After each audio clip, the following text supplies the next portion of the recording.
एक बार एक 4 साल की छोटी बच्ची और उसकी माँ एक गार्डन में टहल रहे थे। बच्ची के हाथों में 2 सेब थे। बच्ची की माँ ने बच्ची के पास जाकर पूछा, क्या तुम मुझे इन 2 सेबों में से एक सेब दोगी? माँ की ये बात सुनकर बच्ची थोड़ी देर के लिए शांत हो गई। फिर उसने जल्दी से पहले तो एक सेब का एक टुकड़ा अपने दांतों से काट लिया और फिर दूसरे सेब का एक टुकड़ा भी अपने दांतों से काट लिया।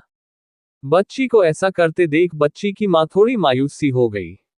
उसे लगा कि उसकी बेटी में शेयर करके खाने की आदत ही नहीं है। जब वो मुझे अपनी चीज नहीं देना चाह रही है तो फिर दूसरों को क्या देगी?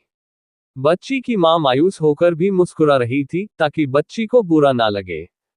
तभी अचानक बच्ची ने उन 2 सेबों में से एक सेब अपनी माँ की ओर बढ़ाते हुए कहा कि मम्मी, आप ये वाला सेब खाओ, क्योंकि ये ज्यादा मीठा है। बच्ची की ये बात सुनकर उसकी माँ अचंभे में पड़ गई।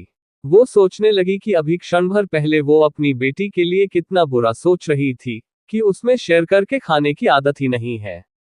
लेकिन ऐसा नहीं है, उसकी बेटी तो अपनी माँ के लिए बहुत ही ज्यादा केयरिंग है। तभी तो उसने खुद खाकर फिर ज्यादा मीठे वाला सेब अपनी माँ को खाने के लिए दिया।